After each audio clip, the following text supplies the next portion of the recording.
aussi avec Marc. Bonjour. On vient de finir notre journée, donc je suis arrivé ce matin à 8h15. Ouais. Voilà.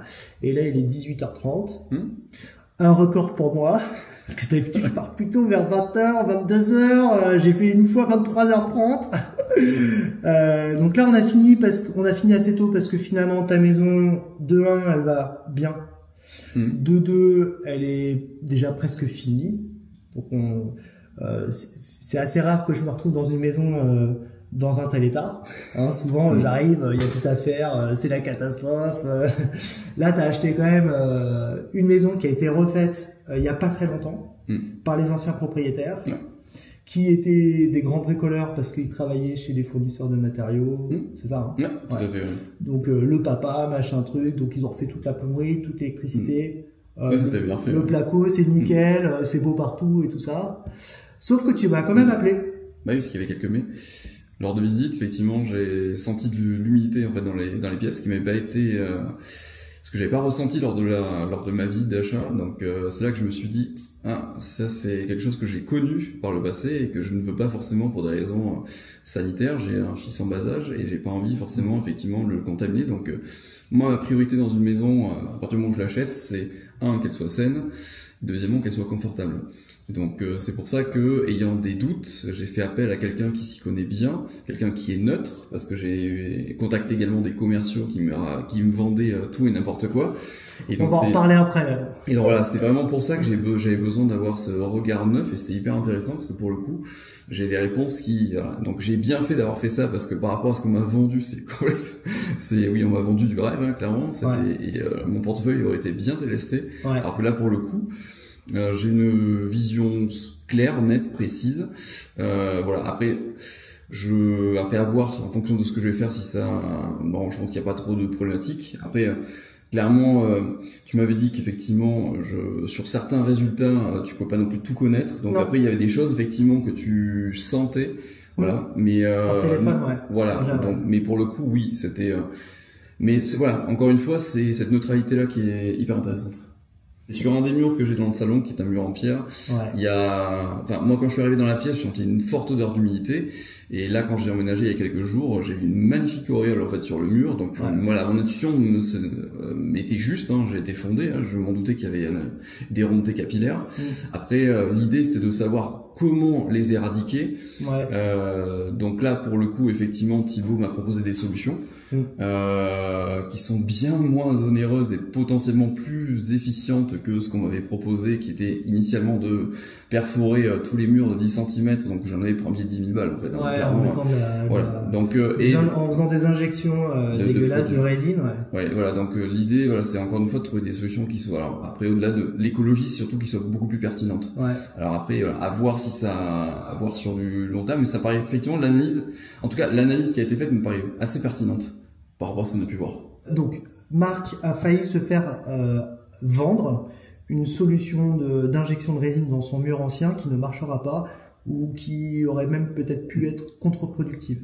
L'injection de résine, ça marche dans un mur bâti en parpaing ou en briques, mais pas sur un mur ancien avec des pierres ourdées à la terre ou à la chaux. Sachant qu'ils voulaient me le faire dans toute la maison, donc là j'en avais... T'en avais pour cher, très cher.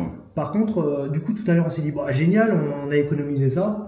Sauf que là, on a quand même un tout petit peu de remontée capillaire à l'intérieur. On a un enduissement à l'extérieur.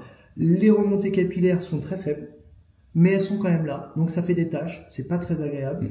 On a mesuré l'air intérieur, l'air extérieur, la température intérieur-extérieur pour savoir s'il y avait plus d'humidité absolue à l'intérieur ou à l'extérieur. Et en fait, on est correct.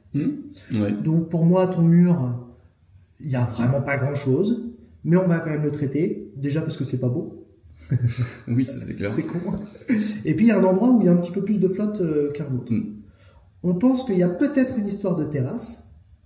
Les propriétaires ont fait une terrasse, mais qui est complètement enfermée. On ne sait pas ce qu'il y a en dessous. La gestion des eaux pluviales sous cette terrasse qui est en ciment, on ne sait pas trop s'il n'y a pas de problème, s'il n'y a pas une fissure quelque part, etc. Donc peut-être que tu vas devoir explorer ça. Et puis de toute façon, On s'est dit qu'on allait, que tu allais, alors je dis souvent on, alors que c'est pas moi, que tu allais faire un caniveau tout autour de ta terrasse, donc enfin en mettant des grilles pour pouvoir la faire respirer, et ça va te permettre de faire un sondage. Aussi mettre des regards aussi pour tes eaux pluviales, parce que là on voit pas ce qui se passe, on peut pas nettoyer, on peut pas entretenir. Peut-être que là, c'est la source principale en fait de ta petite source d'humidité là dans ton mur. Et puis si c'est pas ça, on refait l'enduit chaussable intérieur que tu as. Tu vas juste en faire un. Tu te rappelles comment on a appelé ça? Un enduit. L'enduit. L'enduit spécial. Merde, c'est l'enduit. Attends, je vais noter. Ah bah non, regarde ta tête. On s'en fout. Moi, ce que je veux savoir, c'est si tu l'as retenu. Et si, je l'ai noté. C'est l'enduit. Attends que je le retrouve. Putain, un enduit sacrificiel. Ah oui, voilà, c'est ça. Parce que s'il faut le sacrifier, si peut-être que ton enduit sacrificiel, dans 10, 20, 30 ans, il aura pris suffisamment d'humidité et géré suffisamment d'humidité, et à un moment donné, il faudra le refaire faire. En fait. C'est pour ça qu'on le sacrifie. Cette odeur de moisi que tu as sentie, du coup, on a surtout trouvé c'est la vraie raison. La ventilation, parce que ça, je l'avais vu assez rapidement aussi. Il n'y avait pas de ventilation dans la maison. Comme d'habitude. Donc voilà, donc là, l'idée, c'était on a travaillé avec Thibaut. Enfin, tu as travaillé du coup pour avoir effectivement une ventilation qui était cohérente dans toute la maison. Sachant qu'on est sur 2 étages, donc c'est avec quelques petites contraintes aussi. Mais non, c'est hyper intéressant parce que pour le coup, voilà, tout est défini de A à Z. La ventilation, c'est un vrai sujet. Là, on a choisi une façon de modéliser la ventilation qui correspond à ta configuration de maison, parce que parfois on n'a pas le choix. Donc là, on a choisi ce qui te correspondait, et surtout une ventilation qui là va vachement bien gérer la qualité de l'air, que tu vas pouvoir moduler, gérer, piloter. Et toi, tu aimes piloter en fait ta maison. Tu vas faire pareil pour le chauffage. Ouais, exactement. Oui. Tu vas faire pareil pour l'eau chaude sanitaire. Oui. Tu vas pouvoir piloter aussi ton eau chaude sanitaire. Tout ça pourquoi? Pour gagner en qualité de confort intérieur, que ce soit au niveau thermique ou au niveau de la qualité de l'air. Et puis faire des économies d'énergie en fait. L'eau chaude sanitaire, on peut faire des sacrées économies d'énergie si on la pilote. Et le chauffage, c'est pareil. Voilà, je pense qu'on a tout dit. Ouais, sur les gros points, en fait, c'est les 2 points principaux pour lesquels effectivement je t'avais contacté de base. Tu avais besoin d'être rassuré. Oui, rassuré, puis surtout au-delà de ça, je suis pas quelqu'un je m'y connais pas du tout dans le domaine. Donc autant faire confiance à des personnes qui s'y connaissent vraiment pour savoir, pour bien nous aiguiller sur les modèles, en tout cas, je reviens là-dessus, mais sur les modèles à choisir, sur ce qu'il faut faire, ou percer, ou ne pas percer. Voilà, il y a tout un rituel, mais il y a tout un tas de choses à faire, on va dire, à procéder dans un certain ordre, une certaine logique, et ça, il y a que toi qui peux l'avoir, moi je l'ai pas pour le coup. Ouais, et ceci dit, moi ça me prend du temps de réflexion, c'est-à-dire que là on a réfléchi ensemble.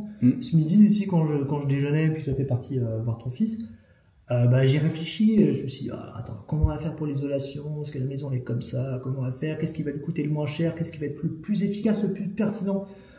Parce que toi, tu étais éventuellement parti sur une isolation technique par l'extérieur, donc j'y ai réfléchi, je t'ai dit que c'était pas pertinent pour ta maison, ni thermiquement, ni économiquement. Pareil pour l'isolation de ta toiture, de ton plancher, je me suis beaucoup pris la tête pour savoir qu'est-ce qui serait le plus efficace, et puis où est-ce qu'on met l'argent, quoi. Donc là, voilà, c'est une réflexion qu'on a fait aussi ensemble, puis on a quand même plusieurs fois fait le tour de la maison, que ce soit pour aller voir ton isolant, pour réfléchir pour la ventilation, pour revoir quelque chose, où est-ce qu'on met les grilles, où est-ce qu'on met ceci, qu'est-ce qu'on met comme isolant à tel endroit, où est-ce qu'on rajoute des portes intérieures pour que l'hiver, vu que toi tu es prêt à piloter ta maison l'hiver, à piloter ton chauffage, eh bien si on ferme les portes, si on met des rideaux à certains endroits dans la maison, entre les niveaux, etc., tu vas pouvoir encore mieux le gérer. Mais là, du coup, tu as plein de portes à rajouter, des rideaux à rajouter. On a réfléchi sur quel type de porte on met à quel endroit, quelle porte on réisole, quelle porte on détalonne, quelle porte on remet de la lumière ou pas. Tu as aussi choisi un peu de faire éventuellement tes travaux en plusieurs étapes. Exactement, oui. tu as choisi aussi de pas dépenser un gros budget dès le départ. Non, tout à fait. Et de voir un peu au fur et à mesure, déjà au fur et à mesure que le gaz de vivre dans la maison et de voir en fait de m'adapter. Il y a des choses qui sont à mon avis urgentes, comme la ventilation, comme la maîtrise la maîtrise des énergies sur le radiateur avec un système comme le Netatmo qui permet effectivement de moduler les températures dans chaque pièce. Ça, pour moi, c'est important. On parle des questions financières. Après, pour le reste, ça peut se faire au fur et à mesure. L'isolation, ce genre de choses, c'est pas forcément la priorité, on va dire. Je dis toujours à mes clients, quand je les ai au téléphone, quand on fait notre visio avant que je vienne te voir, parce que je rappelle que je fais toujours, moi, une visio avec mes clients de 1 à 2 heures pour pouvoir les comprendre, pour pouvoir comprendre votre projet, vos sensibilités de vie, etc., votre histoire de vie, voilà. Et puis après, j'expertise la maison et après, on choisit les solutions. Et je dis toujours, ok, vous venez d'acheter une maison, mais l'idéal, ça serait d'attendre 1 an, de vivre 1 an dans votre maison pour pouvoir la vivre, passer les saisons, comprendre ce qui se passe en hiver, en été, à l'automne, au printemps. Qu'est-ce qui se passe au niveau des courants d'air? Est-ce que ma maison, elle se chauffe rapidement? Quelles sensations j'ai?